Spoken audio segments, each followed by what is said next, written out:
Philippines. How are we doing today? I haven't had my coffee yet, but I checked my messages and I received something on Facebook. Land for sale again. I get a lot of these, but whenever I make an inquiry, they always never offer the listing price.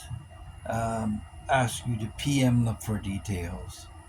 And if you're a foreigner and you're looking at buying property in the Philippines, there's a few things you should know.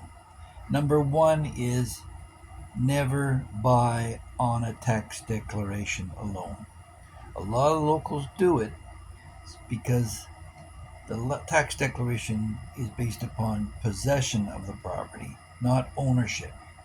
And any owner could show up later once you possess the property and turf you off it. So you don't want anything other than a titled lot as a foreigner buying it. That's your only protection. If you're a Filipino and you know the ins and outs of the system and you think you can swing it by, well, that's up to you. But I'm talking here to owners. So that's number one on your list. Number two is get a licensed realtor. Make sure they're licensed. You'll see tons of guys coming online talking about beachfront property, white sand beach, selling you pictures that may not even be the lot. And you're going to have to go out and take a physical inspection of the lot because it may not even exist. Because what happens here is there's a lot of, they don't call them scammers. They're just, that's the way it's done here, sir. Is that somebody wants to sell a property, they get wind of it. Oh, can I sell it, uncle? Can I sell it, auntie? Oh, sure, go ahead. I just want 5 million pixels for it. Anything above that's for you. So they come and they advertise it for 6 million or more, whatever price you want to pick. And it comes back later to haunt you that they're not even licensed and you paid more than you probably should have if had you dealt with a direct seller. So only deal with direct sellers or licensed realtors. Inspect the property and make sure that it's a title lot. Those are the three big ones. If you can handle those big three, then you're well ahead of the game. Now, if you're an American and you're looking at buying land in Dumaguete or Angeles or someplace where a lot of Americans congregate, be expected the prices to be higher there than they would otherwise, and not necessarily as good. Um, the beaches in around Dumaguete aren't that great.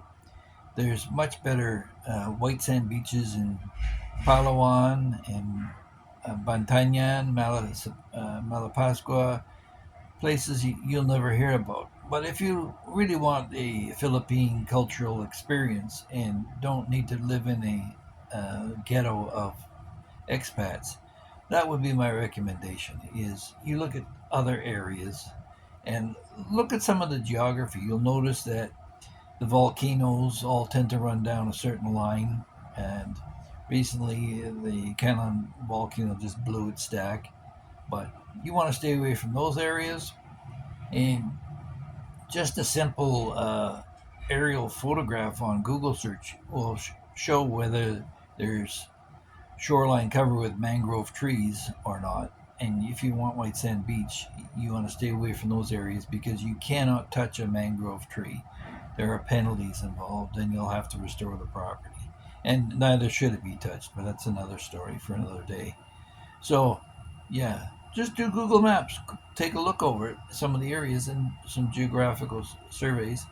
You may want to take into account the distance traveled to hospitals depending on your medical condition and the levels of poverty and crime too, because there's some areas that are better than others.